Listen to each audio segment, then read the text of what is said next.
Real talk with verified wellness providers. The Wellness Connection. Welcome back to your Wellness Connection, where you get to meet the providers in Arkansas that are promoting health, happiness, and hope. Today, we have our co-hosts, Dr. Yu and Latanya Holmes. And today, we're going to highlight Miss Latanya Holmes. Welcome. Hello. Thanks for having me. Hi, Tanya. Hello, Tanya. Hello. All right. So, Latanya, tell us all about how you got into business and life coaching. So I did not intend on being a life coach at all. It was not something that I wanted to do. However, I had a meeting with someone. I always meet people who are like, you should really do this. You should really do that. Hint, hint, Tanya. And we were having a conversation. I was actually meeting with her for her to help me turn my business into a podcast, or turn my podcast into a business, because I was just running it and I was making a little money, but I wasn't running it as a business as I should have. And so she was asking me those questions. How did you get into this? What made you want to start doing this? I was just telling her my story. And she said, you should really look into being a life coach. Like, you're always motivating people. People are always coming to you for advice. You're an educator. You make sure that your students understand, you're able to put life with what you're actually teaching. And so I said, oh, no, whatever. And then after that, like, I kept having people saying, are you a coach? Are you a mentor? And I'm like, no. You don't want to mentor me? And I'm like, no, I actually don't. That's not my field. That's not my field. However, I just kept getting that pull to being a life coach. And so I also have people reach out to me for business advice too. And so I said, you know what? I'm going to do it. I signed up for the class. I signed up for the class in October, and the class was supposed to start in January. And in that time frame, I was thinking I tried to find every reason to not do it. Like, Every excuse. I don't want to do that. I don't think I want to do that. That is every weekend I'm going to be in a class and I have to study during the week. And I was making all these excuses. I think I want to go get my doctorate. So that's going to be too much. Like, every excuse in the world, that's what I was doing. But it didn't fall through like I wanted it to for me not to do it. And so it chose you. it chased me down. And so I took the class, and I have been really blessed. I've been really, really blessed with clients, with different businesses, different organizations, wanting me to come in and just speak with their students. I've had technical schools have me come in and speak with their students, just give them a little bit of life advice. In my first year, I have tripled my investment. Wow. And it was a steep investment, I'll tell you that. But I've tripled invested it. a little bit in yourself. Absolutely. And I think that is just a testimony into when you find out what your purpose is, run with it, even if you have to run scared. And so that's what I've done. Now I'm here. Very courageous. Very courageous. Wow. That's very inspiring, particularly when you said that it's running scared. Now, that's very difficult, isn't it? Yeah. It's terrifying because in my field, so I think a lot of people get into things and they say their target audience is everyone. And that's just not real. That's not realistic, right? Yeah. And so in that, I really had to drive down like, okay, you can't be everyone's life coach. You can't be everyone's business coach. What is your target audience? And so I realized I was a teenage mother, right? I had my daughter when I was 15. And so I have most of the people that I work with were either they were teenage parents, they are teenage parents, or they are the children of teenage parents. But the common denominator is a teenage parent. Yeah. And so I just really had to, and let me tell you, it took a lot of trial and error. It took a lot of me having to tell clients, listen, I'm going to reimburse you your money, but this isn't going to work because I can't support you in the way that you need to be supported. I just don't have not the capacity, but the knowledge behind it. And I'm really big on, I want people to do what's best for them. And if that means I'm not the coach for them, that is totally fine with me. That is so Yeah. honest of you and courageous of you because most people would try to fake the funk. So I love that you don't try to pretend to be an expert in something that you're Right. not. And we see a lot of that in society and people scamming people. So it's like you're the exact opposite. I love that. Yeah. Yeah. Well, I tell you, that is actually another courageous act, when you know the personal limits and then you're being authentic about that and sharing it with your clients. Yeah. I'm surprised. Like, how do people get into you? Like, how do they find you, Originally, I don't know how people were finding me. Like, I would be in a coffee shop or I would be speaking at events, Tanya. It's her magnetic personality. People would be like, "Can I talk to you?" And I'm like, "Yeah, let's I talk. What was are we one of talking those. about?" How she's here today. Yeah, what are we talking about? And so, for example, recently, a couple of weeks ago, an organization that I'm a part of, we had our annual conference. And so I gave away a education grant at the event. And so a part of my presentation giving away the grant was me telling my story. And that takes a lot of courage as well, because it's a level of vulnerability that you must have. And you have to almost also have like a super tough skin, because people will, people are judgmental, and that's okay. So you're opening yourself up, Yeah. telling Some your people telling take your advantage business to of it. people. Yeah, Yeah. telling your business to people. And a young lady walked up to me after, and she was like, "Can I just talk to you?" And I'm like, "Yeah." And that turned into an hour conversation. And then that turned into, "Are you taking clients?" And I'm like, "Yeah." And so they go to my website. I have a website, and they book a consultation, and we do in that consultation, it's really a deep dive into what you need. And it's not me asking a lot of questions. I allow potential clients to just vent, essentially. And I'll ask questions like, "Why do you feel that happened?" Or "Why did you react that way?" And that gives you a little bit of insight into what's going on, because I have had consultations where I tell them, "I'm going to be honest with you. I think that you may need a therapist, and I'm not a therapist, and I Mm. can't step that," because there's a boundary, right? And so I tell them, "I am not a therapist. I'm not licensed. I can refer you to several people, and you can just see who works best for you. But I'm not a therapist." Now, I'm a big advocate. People can have a therapist and a life coach. Yes. Absolutely. And if I have clients who are they're like, "Yes, I want both." Okay, we can do that.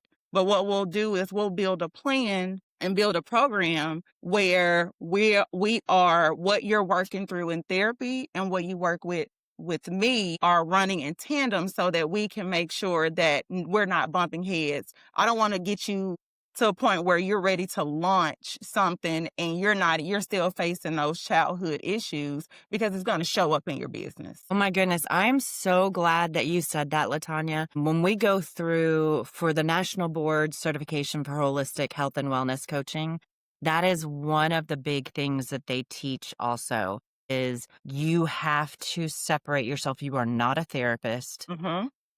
And so you have to encourage that person to go and seek therapy. So Absolutely. I'm really glad you brought that up because a lot of people who haven't gone through proper training and they go through like Mm-hmm. a weekend at Bernie's kind of training, they may take on that role of therapist, Mm-hmm. and that's not what a life coach or a health coach should No, be doing. it's dangerous. It's Yeah. Yeah. Yeah. Well, I'm picking up a couple of things. So number one, when you talked about uh, being vulnerable, right? That's a very, again, act of courage, right? But it allows people to connect. And when you drop that shield, people kind of see you, and that's like, yeah, that's exactly how people. And I think that's one of those things that uh, we can promote, because when we drop certain aspects of ourselves that are our shield, absolutely. then we connect at the human level, which is really fascinating to me. That's really, really cool, right? So again, I'm just learning like a lot of those qualities that we look for. If we do it ourselves, it's actually good for, I mean, if I'm becoming vulnerable, it's scary, but it feels good because then it's the real stuff that's coming out. And it gives Is that them the opportunity to know Absolutely. that it's yes, okay to be vulnerable. to be Mhm. vulnerable. And the second thing is that you mentioned about looking at the ethical boundaries of your service, your abilities, and reaching out to others like the therapist or others like the standard medical stuff.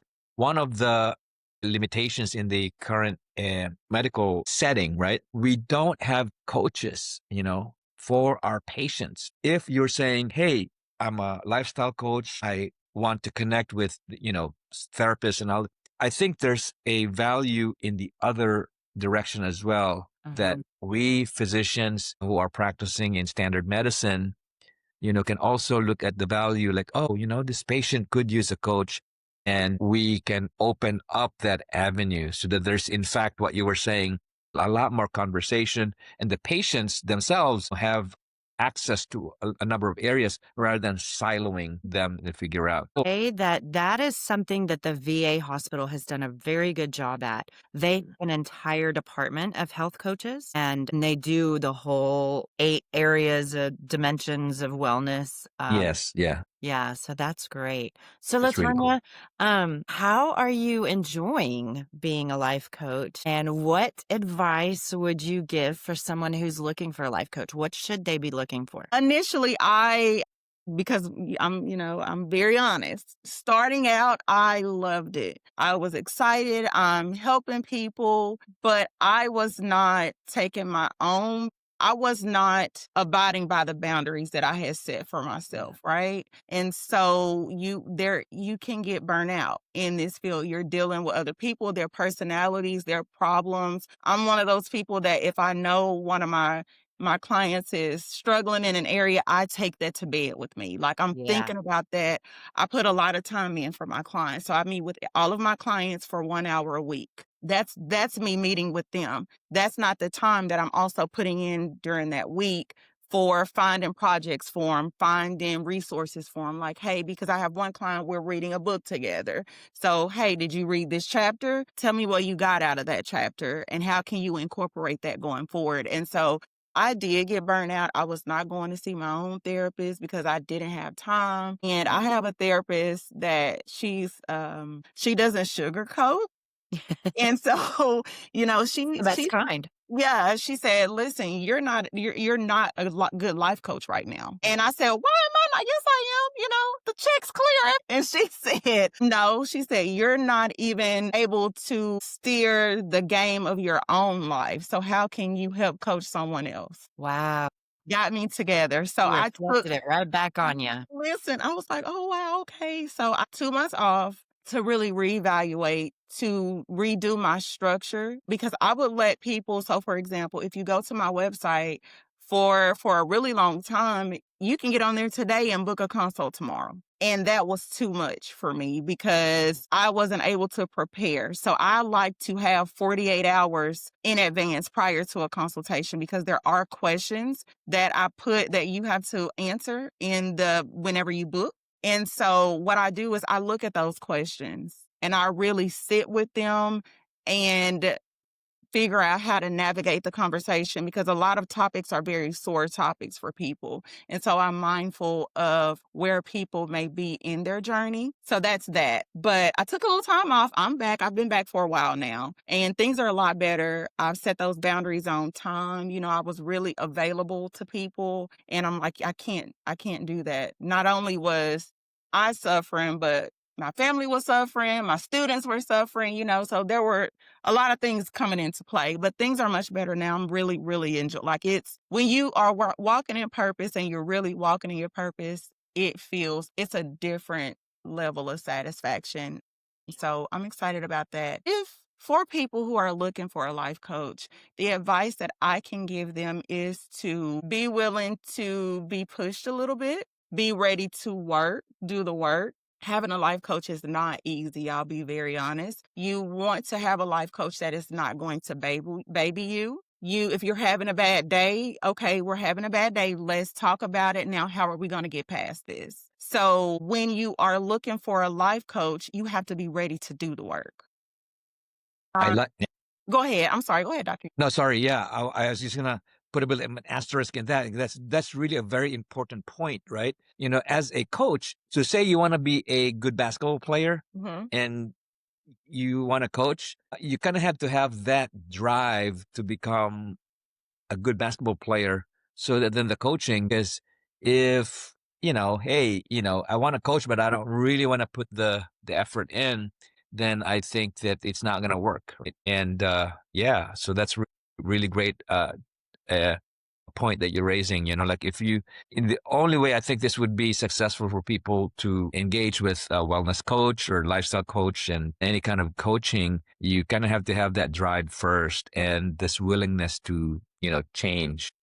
Yeah, I guess it's kind of like you're talking about with a basketball coach. You can hire a basketball coach all day, but if you're sitting on the Yeah. sideline eating bonbons, You're not you're going to get not the going to see championship any ring. difference.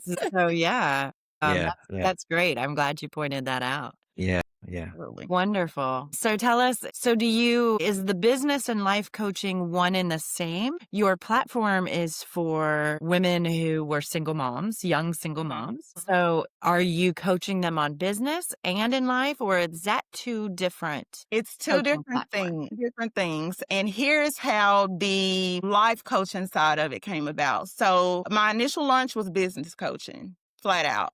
But what I realized is the majority of my clients had established businesses and they had hit a plateau. And so their purpose in hiring a business coach was to help them overcome that plateau. Well, what was happening was the plateau that they were hitting had nothing to do with the business. It was in their life. It was in their life. That makes sense. And so at that time, I had male and female clients, right? And so the common denominator resulted back to childhood, right? And so I still had to figure out a way like, okay, we have to narrow this down. We have to figure out what the root is. And so I went back to the drawing board. You can't see it, but I have a big whiteboard right here that I that I use every day. So I went back to the drawing board to really figure out how could I better serve people. And because I knew that me giving them business tips and coaching tips and how to navigate this and that in their business was not going to help them get over that plateau because those life issues would still get in the way and stop them. Yeah. Even when it came to, I'm having an issue communicating with my team. Okay, y'all have been working together for a while. Where is the disconnect? And a lot of times that the bottom line is trust, right? Something happened in life where their trust in other people was broken. So let's work on that. Is that something that you need to? And so for a lot of clients, they didn't even realize that. And so I have some that are like, I'll talk to my therapist about that. Okay, good. Now let's build a plan for coaching to get over this hump. And then I have some when they realize it, it's a big issue for them. And I'm like, okay, here's what we're going to do. We're going to take a pause on coaching. I want you to find a therapist. And then once you have gone through some therapy and you're feeling better and it's not so triggering for you, then we can get back to coaching. I love that. Yeah. That's a very gentle approach. And I'm sure you're very successful in that. I think so. That's cool. That's Yeah, really you are. cool. Otherwise, you wouldn't be here with us. Yeah, yeah. So I explained how I met you, Pele, but Latanya so I met her very randomly, showed up. It's a kind of a funny story. I showed up at this podcast training called RCast. So it was Arkansas Podcast Collaborative. Is that right? Yes. And they were hosting a 3-day training. Well, I went there with the sole purpose of finding a podcaster to do a podcast because I have no desire to be a podcast person. And I walked in and they had everybody introduce themselves. And I literally stood up and I said, I'm not here to learn how to podcast.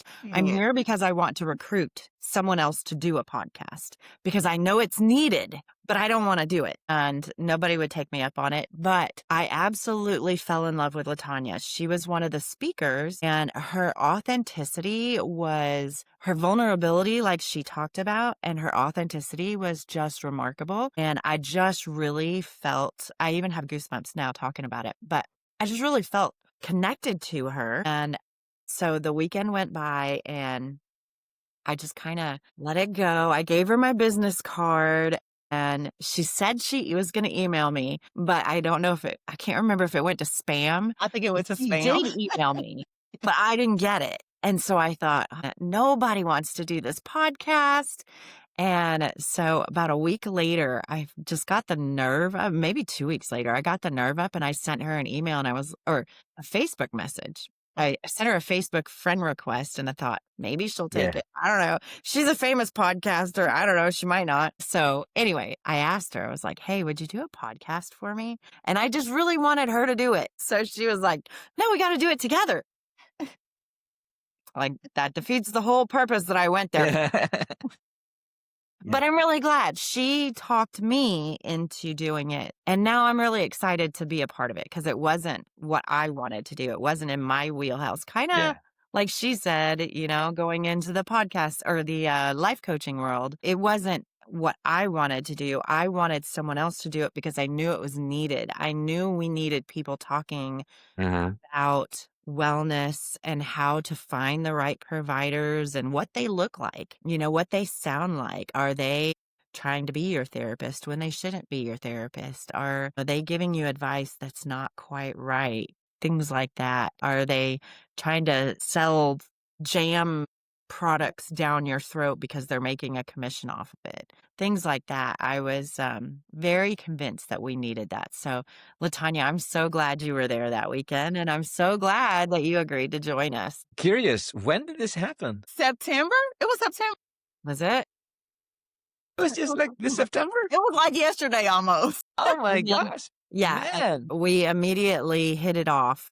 And I'm very excited because she's not just helping with this podcast, she's helping with a lot of different aspects of the Wellness Network and reinventing ourselves. So I'm really grateful. So grateful I went to the training that I didn't want to learn anything about. That's And thank neat. goodness she knows how to podcast because I don't have a clue. Yeah. So this Riverside thingy was your platform that you've used in the past? Yeah, so Riverside is what I use to record and edit for myself, and I do a little bit of producing for a couple of other clients. So, Well, tell us That's about wonderful. your podcast too. so my podcast, we are on our, and I say we, it's just me. I'm a one-woman show, but I do that too. I say we when yes, I mean me. I Yeah. am on my winter break. However, so my podcast is called Nicole Please. And so essentially this podcast, I started it we're almost 4 years ago. So of course I had my daughter when I was 15. And so we grew up best friends, right? I really wanted to change that dynamic, right? I wanted my daughter to be very comfortable having conversations with me and not feel like her mom was not her safe space. And so with that, she went to school and she went off to college. This is her last semester at U of A. She's taking finals now. So, And beautiful, by the way. I've seen pictures. thank you. Thank you. She get it from her mama. So, we were getting ready to go to U of A and we were, took her up there and I didn't cry there. I didn't even cry on the way back. But when I got home, like it was really, really hard for me. And it wasn't hard for me because she was gone, right? Because I'm super proud of her. I went to college, so she's a second gen student. I think education is extremely important. My sadness came from, I felt like I lost my best friend, Yeah. And not only that, I was lost. All of my life, I've been a mom. Right. I have 2 boys and they're boys, they're not worried about their mama. But I realized at that moment, like, what do I do now? She was on the dance team. She was in all these activities. So a lot of the majority of my life revolved around mommy. Yeah. Like That's a hard starting at transition. 15. Yeah. And so I was like, what do I like to do? Like, do I like to go outside? Do I like plants? So I was immediately thrown into self-discovery, right? Like learning, Latanya, what do you like? Why have you been wearing your hair like that? Do you really like wearing your hair like that? Or is that a mom look? Like just simple questions like, why did you eat that? Do you really like that? Or did you just eat that because that's what your kids would eat? things like that. And so I've always loved podcasts. I've always listened to podcasts, PR, watch Jeopardy, like all of the things. I did that. And so I always said, I'm going to start a podcast. I'm going to start a podcast. But I never did. And one night I could not sleep. When I say it was the worst case of insomnia, it really was. And I just kept hearing a voice say, record, record, record. And so I was like, okay. So I made me a cup of tea. It was 3:00 in the morning. I made me a cup of tea and raspberry leaf. And I sat at my dining room table with my iPhone and I recorded an episode. And that first week I got 100 listens. Wow. Yeah. That's really cool. That's really cool. Like, so just logistics. So say one of the listeners here, or viewers, wanted to do a podcast because they have something to say, right? Mhm. How long does it take to have a 30-minute podcast? How much footage do you whatever, take? Is the podcast in real time so that then there's actually, 30-minute interview, 30-minute, I don't know. Yeah.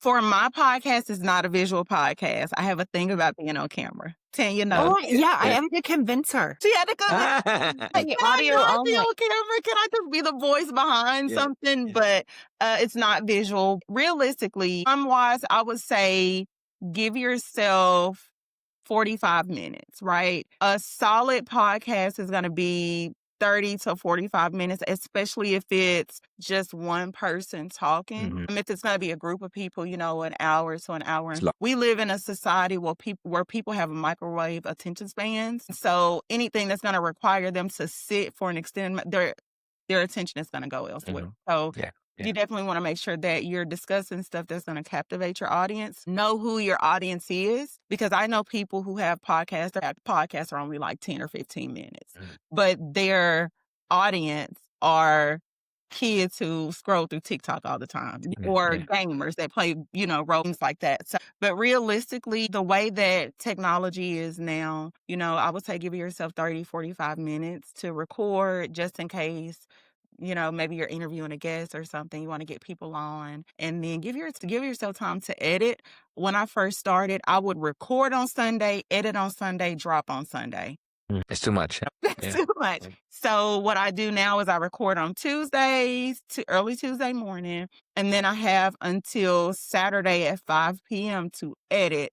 And I schedule my podcast for the next day to drop at 8. I can tell you that LaTanya is the queen of time blocking. The queen. I am learning from her time blocking. That is such an important skill that she's teaching me. It's important. Like I have a very strict schedule. I'll text Tanya like, okay, the hours today are 2 to 4. Yes, she does. You need something done, these are the hours that I can get it done for you. I think that's really good for us to make sure that we're productive, but also not overwhelming ourselves, especially in these industries where, we're dealing with other people. We want to make sure that we're taking time out for ourselves. I've learned if I stay on a task too long, I don't perform my best, because it just becomes a lot. So I may have a big task that I need to have done in 2 weeks. Well, the 2 weeks leading up to that, I'm taking out, a couple of hours a day to work on it. And then on Sundays, I don't work. I don't work at all. Sunday is my I don't work day. My business phone is off. Like I'll check it unless you're going to Glory. Like don't call me on a Sunday for work. Like I'll read the email and the text tomorrow. But And the irony for those of you who are watching, I know. don't know this is we're recording on a Sunday. Early in the morning. hey, Oh, not for Tanya. I'm not a morning bird. okay. I love it. Well, LaTanya, thank you so much for sharing, Absolutely. being vulnerable, like you said, and being your authentic self, and for helping people through life's challenges, because they are a challenge sometimes. Yeah. It's really important for people. Now, I just want to ask one last question. I know we're at the end of our time, but I want to ask one last question. So in certain fields, there are certain certifications you should look for. So what should you look for a life coach? How do you know you have a legitimate life coach and not somebody who just did a weekend course online? So honestly, the field of life coaching is an extremely gray area. It is. It's really, really gray. I think if someone is looking for a life coach, I would say I always tell people, look at the fruit, right? So if I am saying I am a life coach that is promoting mental health and things like that, I should be living the same type of life, right? You should be able to go to my website and it look like, okay, that girl knows what she's talking about. Then ask questions, ask questions.